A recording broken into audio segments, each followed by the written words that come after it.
Hello, it's Mrs. Nelson, and I'm here with one last fun summer book. This is the Summer Camp from the Black Lagoon. Mike Thaller is our author, and Jared Lee is our illustrator. You might recognize some of his artwork. He also does the Little Old Lady series, too. So this is a second grade level book, and let's just go ahead and look at the back of the book here really quick. It says, trapped in the woods. Hubie is being sent far away to summer camp, and he can't even bring his TV or computer, but there's plenty for him to do there, like avoiding the snakes in the lake. Will Hubie survive his vacation? So here we are. This is the summer camp from the Black Lagoon. This book is an accelerated reader book. It's worth half a point, and it's a 2.9 level, so it's almost third grade. And the quiz number is 166502. The summer camp from the Black Lagoon. Did you hear a growl? No, I thought you did. And it looks like we have 15 chapters in our book. And I hope you enjoy. Chapter 1, Exile. Mom doesn't love me anymore. She's sending me away. She's shipping me off to summer camp for 7 days. I've never been away from home for more than 7 hours. I've never missed a dinner or spent a night out of my own bed.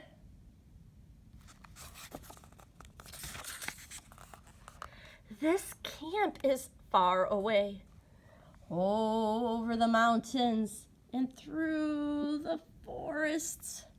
I'll have to eat there. I'll have to sleep there. I'll be all alone, and Mom isn't coming with me. Chapter 2, Bummer Camp. Mom shows me the camp brochure. There's a picture of a big lake, the one I'll drown in. Where's Hubie? Oh no. There's a picture of a big forest, the one I'll get lost in. Where's Hubie? Oh no. And there's a picture of a big mountain, the one I'll fall off of. Where's Hubie? Oh no.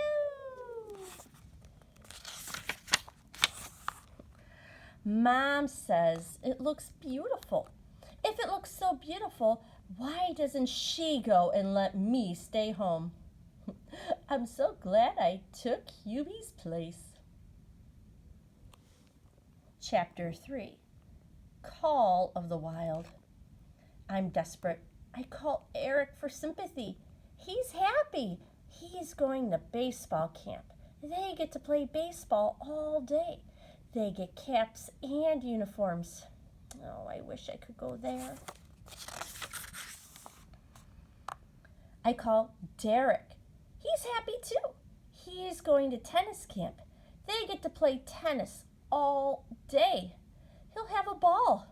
What a racket. And Randy's going to soccer camp. That'll be a lot of kicks. Freddie's going to cooking camp. All he's taking is a knife, a fork, and a spoon.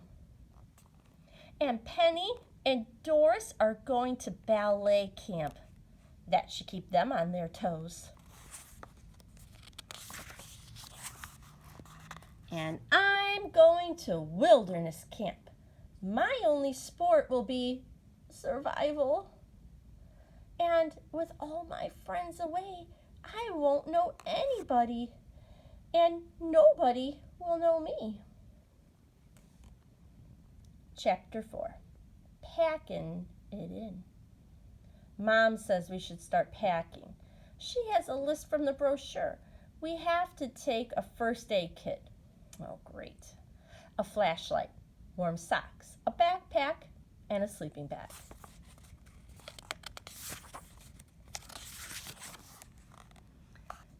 The list says we have to sew my name into all my clothes? Oh, that's so they can identify the body. I wonder if I should make out a will before I leave. I want to take my video games, my computer, the TV, and all my baseball cards, and my entire closet. Mom says that they're not on the list, but I could take my pillow. Now that we're done packing, Mom says I should go to bed because we have to get up very early. Don't most executions take place at dawn? Chapter 5, A Bear Mare. I can't sleep. I try to count sheep, but instead I count bears, mountain lions, wolves, skunks, coyotes, snakes, spiders, scorpions, mosquitoes, bats, and alligators. And finally, I do fall asleep and have a dream. It's Hubie and the 3 bears. Mom has sent me to the deep, dark woods to pick berries. I get lost, and there are no street signs or street lights. Suddenly, I see a light between the trees. It's a little cabin, just like the one at camp. I go in. There are 3 bowls of porridge and a wooden table there are 3 bowls of porridge and a wooden table. I'm hungry, and I eat them all. Then I see 3 beds. I'm tired. I lie down, and I fall asleep. Suddenly, I'm woken up by a hairy paw shaking me. There are 3 bears standing over me. It's Goldilocks, says the baby bear. That's not Goldilocks, says Mama Bear, reading the label sewn on my shirt. It's Hubie. Let's eat him, says Papa Bear. Ding, ding, ding, ding, ding. The alarm goes off. Saved by the bell. I open my eyes, but it's still dark outside. Rise and shine, chirps my mom from the other room. Ugh, I hate camp already. Chapter 6, The Early Worms. I sit numb in the car as the sun tries to climb out of the night. Finally, we pull into the parking lot. There are lots of moms shoving unhappy kids onto a purple bus that says Camp Sherwood. I sure would like to go home. Mom kisses me on the forehead, hands me my backpack, and marches me onto the bus. Love you. I feel sick. It's full of sleepy kids with morning mouth. Some are crying. Some have quietly accepted their fate. I'm still hoping for a pardon from the governor. I sit down next to the biggest kid. What's your name? I ask. He looks at the label sewn into a shirt. Jerry, he says. I look at my label. I'm Hubie, I say. We shake hands. You know any camp songs, he asks. No, I answer, but I know a knock-knock joke. Knock, knock. Who's there? Sherwood. Sherwood who? I sure would like to go home. Me too, he says, and he smiles. Chapter 3, Busted. The driver closes the door and starts up the engine. The moms all wave goodbye as we pull away. I think this vacation is for them, Jerry says, looking out the window. Goodbye. So long. We'll miss you. All signs of civilization slowly disappear. No more buildings, billboards, street signs, fast food restaurants, spotlights, streetlights, or neon lights. It's a good thing we have our flashlights.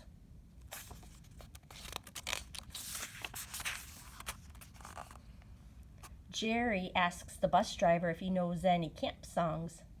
He says he knows one and starts to sing 99 bottles of root beer on the wall. By the 10th time through, we all know the words. And by the 20th time, we're driving under an old wooden sign that says, Welcome to Camp Sherwood, home of the Bears.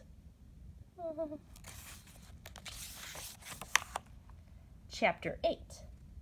Buzz off. We pile out of the bus and line up. I stay close to Jerry. I look around and we're in the middle of 8 little cabins, just like the ones in my dream. Maybe this is a dream. Maybe I'll wake up. A guy blows a whistle. "Welcome to Camp Sherwood," he says. "My name is Buzz." I wonder if his last name is Saw. He's big. He has one eye. We found out later he lost his other eye last summer. I wonder what he'll lose this summer. "I'm the camp safety director and your counselor," he says. He blows his whistle again. "Pick up your gear and follow me." Oh, I don't have any gear. I'm on automatic. Chapter 9. High and Dry. Buzz leads us to one of the cabins.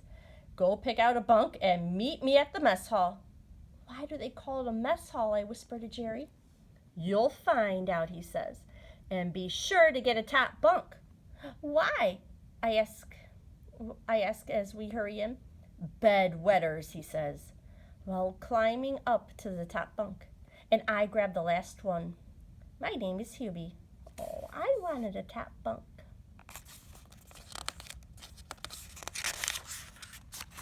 Chapter 10. Out to lunch. We all march into the mess hall and sit down. I still don't know why they call it a mess hall. Then they bring out the food, and I figured it out. Bon appetit! Oh, hold your nose. Ugh, it's a mess. Mashed everything.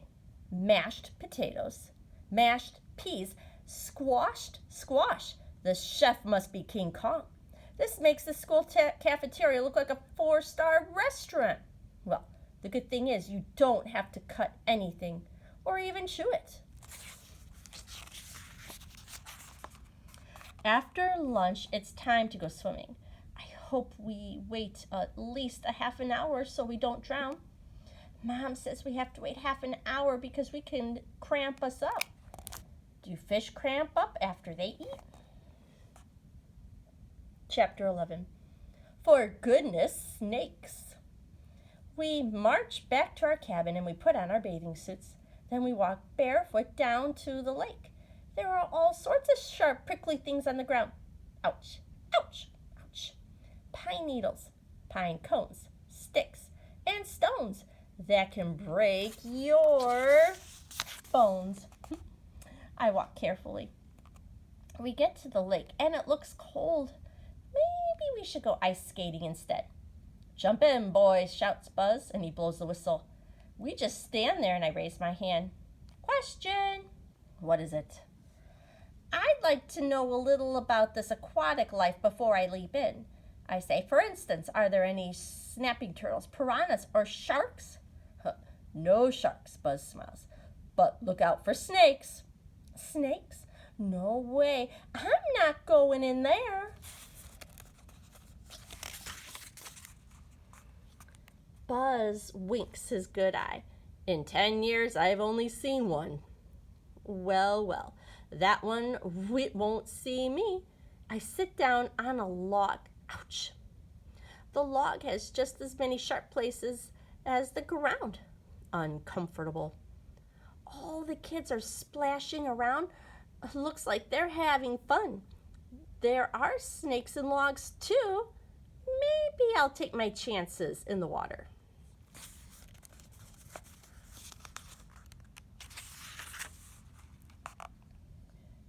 Chapter 12. In the swim. Wow, swimming is cool. I can swim down to the bottom and open my eyes, and there's a lot more stuff than in a swimming pool. There are plants and rocks and little fish. It's sort of like an aquarium. Jerry and I play sunken pirate ship, and we look for treasure. Jerry finds an empty soda can, and I find a rubber sandal. When Buzz blows the whistle, no one wants to get out. We're having too much fun, but it's time to go canoeing. I've never been in a boat before. I hope I don't get seasick. Chapter 13. What's canoe with you? We line up and Buzz gives each of us a life preserver and a paddle. Then he assigns us a canoe, 2 by 2. Jerry and I are shipmates and we climb in. Whoa! It's like getting into a hammock. We both finally flop down in the seats. I'm in the back, so I have to steer. But there's no steering wheel. Buzz shows us how to steer with our paddles. Cool.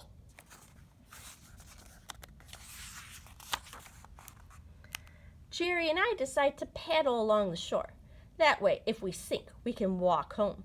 Hey, some kids are going out to the center of the lake. I wonder what's out there. Let's join the other kids. I'm game. It's boring along the shore, so we paddle out after them. Soon we're in the middle of the lake, and it's like being in the center of the world or outer space. The sun sparkles on the water like stars, and we can't even see the shore. I'll bet it's deep out here, at least 100 miles down. Other kids paddle by and splash us with their paddles. Let's get them back. We paddle faster to catch them, and soon we're in the middle of a great sea paddle battle. Keep splashing. Bring her around back, Mr. Jerry. Aye, aye, Captain. I'm Sir Francis Drake, and they're the Spanish Armada. We would have won, but Buzz blows his whistle, and we have to come in. Tomorrow we'll have another great battle, but for now, let's just dry off. Chapter 14. Yay, Camp Sherwood. That afternoon, we make lanyards, we see a woodpecker, and we play volleyball. For dinner, we build a campfire, and Buzz shows us how to start a fire without matches. He says you can use a magnifying glass to focus the sun's rays. This doesn't work too well at night. Jerry wants to try it with his glasses, his glasses and the moon. Bummer. Probably how they first got started. Crash, zap.